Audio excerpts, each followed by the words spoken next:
Yo, what's up guys? So for today's video, so ayan, niyakag ko yung dalawa kong pamangkin na maligo ng dagat. At yan, kung mapapansin nyo, may dala kaming timba at saka pamana. Kasi doon guys, sa pupuntahan namin is napakalaki ng hibas. So ayun, habang bumabiyahe nga kami guys, ay may nadaanan kami dito sa ilog na mga batang naliligo guys. Ayan. At dito sa kabila ay may nangunguha din ng punaw. Ang iba dyan guys ay pambenta nila at ang iba ay pang ulam. At yun na nga guys, nandito na kami sa tabing dagat. So ayan, kung mapapansin nyo yung dalawa dyan guys, oh, parang mga nakawala sa hawla. Takbon-takbo yung dalawang yan, oh.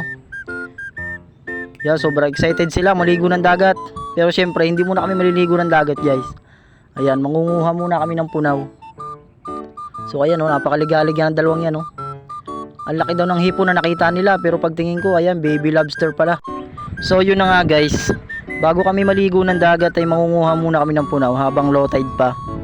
Kasi maya maya ay lalaki na ang tubig at aabutin kami ng taib.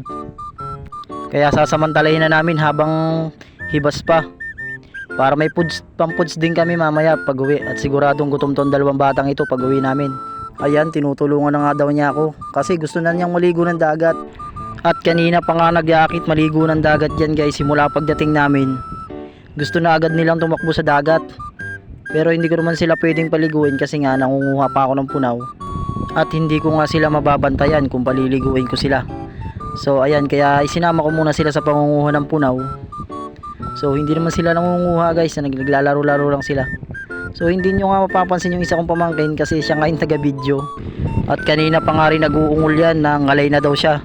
Gusto na daw nilang maligo ng dagat. So ayun, pinagbigyan ko na silang dalawa. Pinaligo ko na sila ng dagat bago kami umuwi. So ayan, nag-i-enjoy na lang silang dalawa dyan guys, oh. At napakaganda nga ng tanawin dito. So ayan, oh. Yan ang gustong gusto nila dito guys, maligo ng dagat. So pagkatapos nga nilang maligo ng dagat guys, yan, niyakag ko na nga silang umuwi.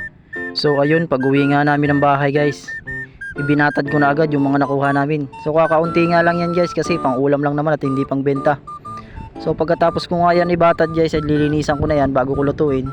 Kasi nga medyo madumi yung shell. Kaya binabras ko muna bago ko lutuin yan guys. At yun na nga guys, niluto ko na. At ayan, kumukulo na. So sabaw pa lang guys, ulam na.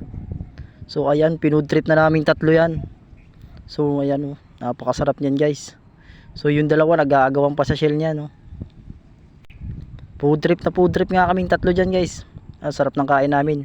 At sinamahan ko nga pala nung tuyo yan guys. Yun na nga guys, oh, ubos na namin yan, oh. At parang bitin pa nga yung dalawang yan eh.